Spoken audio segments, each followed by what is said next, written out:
least we got a good number.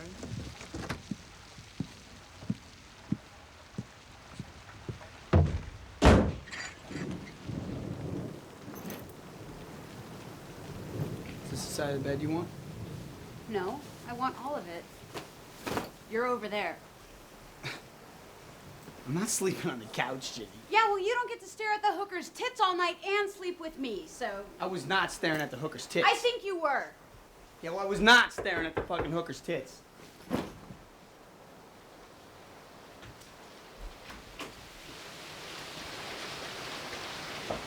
Hi. Three things. First of all, thank you so much for rescuing us out of the rain. And second of all, I'm right next door in room number 7, and the walls are real thin, so if y'all could just keep the hooker comments to a minimum, I'd really appreciate it. And lastly, Lou, yes, you were.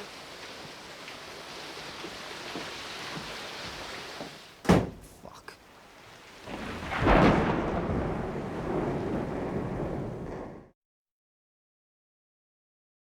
Little temper problem.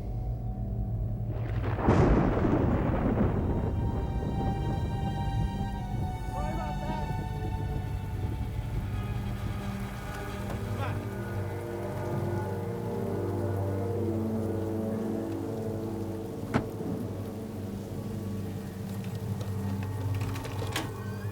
Jesus Christ! What are you doing in here? I put you in 8. That box you put me in hardly deserves a number. And the phones don't work. Oh my God. Nice tits, honey. Who did them?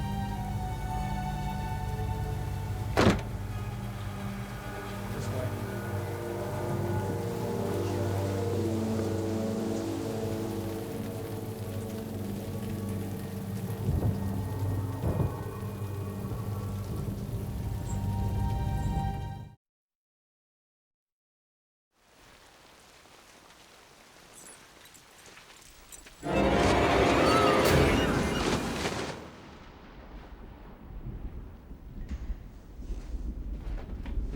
Did you just hear that?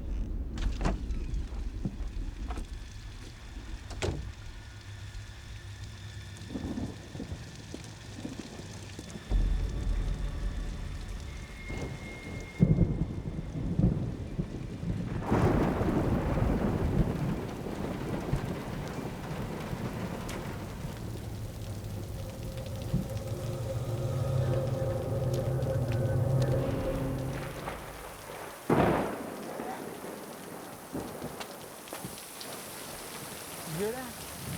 Yeah. Nobody inside. Let's check the kit.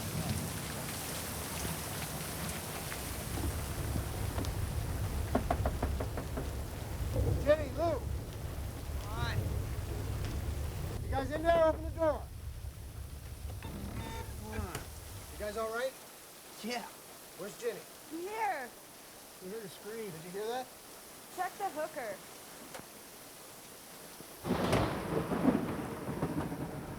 No.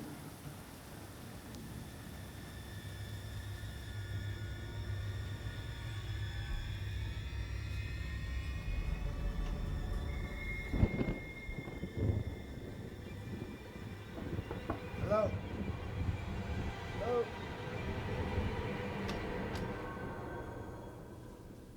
I want to hear beeping when you back the fuck out of here. Hello, Mr. Suzanne? Suzanne? Hello? Hello? Hello?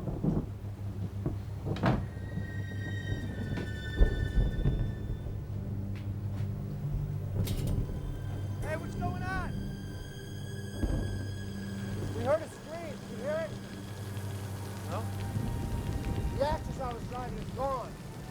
Maybe she changed rooms again. What are the empty rooms? 1 and 2 up front and 11.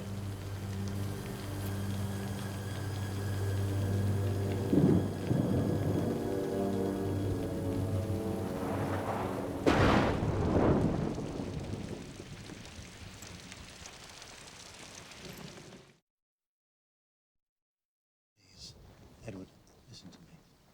When faced with an intense trauma, a child's mind may fracture, creating disassociated identities. That's exactly what happened to Malcolm Rivers. He developed a condition that is commonly known as multiple personality syndrome.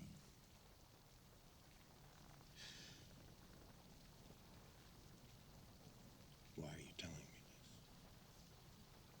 Because you, Edward, are one of his personalities.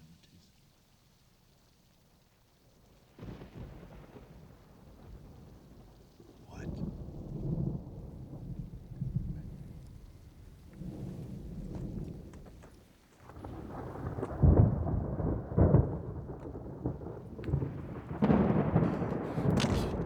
The fuck? That's my face! No! What's going on here? Try and stay calm. Nightmare? Edward, please. Where is my face? At least we got a good number.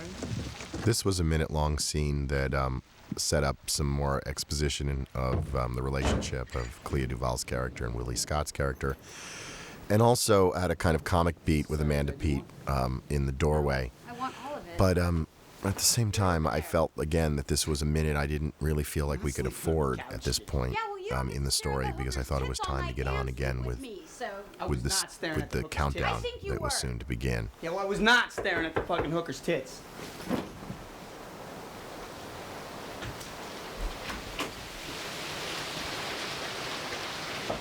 Hi. Three things. First of all, thank you so much for rescuing us out of the rain. And second of all, I'm right next door in room number 7, and the walls are real thin. So if y'all could just keep the hooker comments to a minimum, I'd really appreciate it. And lastly, Lou, yes, you were.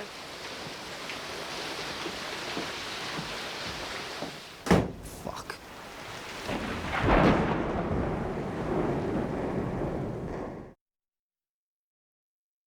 Little temper problem.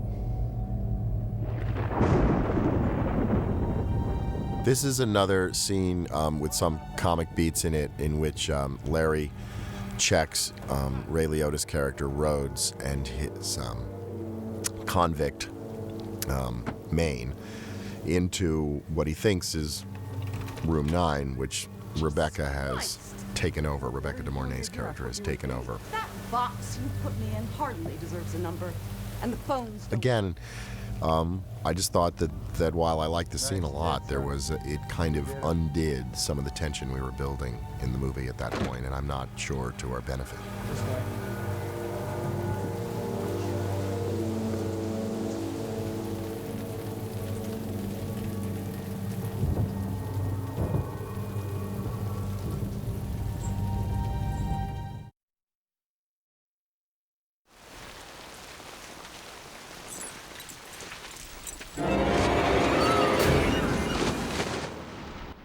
This is a slightly expanded version of John's search for the sound he heard, in which we kind of set up John Hawkes' character Larry and Ray Liotta's character Rhodes also being kind of woken up or out and about with the sounds that he heard.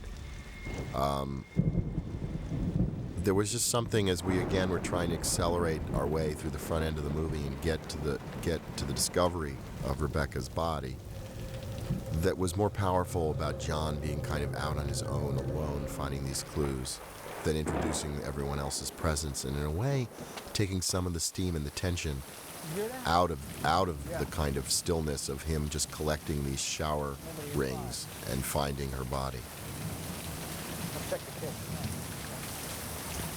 Again, interestingly, and these were really, valiant efforts, I think, between Michael Cooney and myself to insert moments of levity in the movie. This was another place where there's a moment of levity about to come with them going into Paris's room, where I think it, again, while I find it really funny, I don't think it particularly did much to help the movie at that point, in terms of its general goal of maintaining suspense.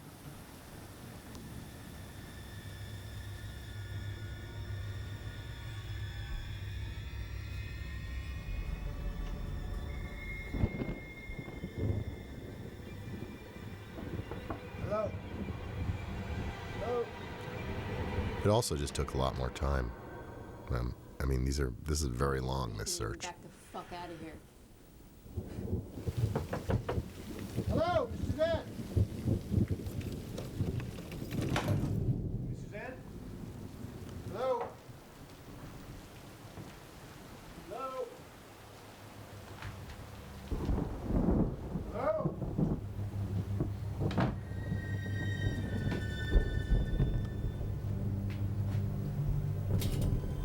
Hey, what's going on? We heard a scream. Did you hear it? No?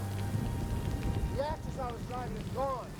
And this is Maybe where she it changed connects rooms again. back to the Where are the action that empty you rooms? have in the theatrical release of the One or movie. two up front and 11.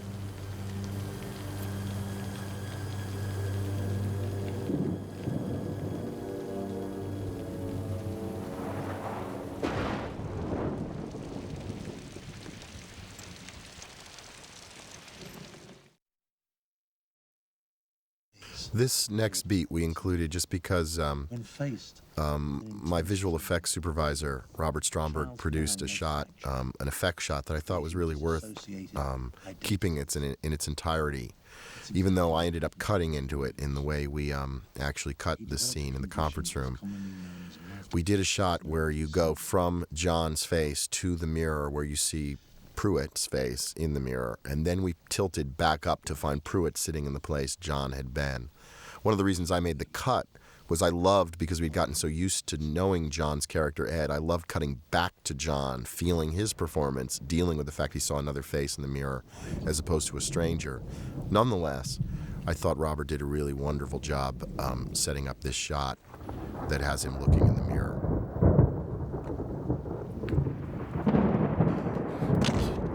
The fuck? That's my face. No. What's going on here? trying to stay calm. Nightmare? Let it please.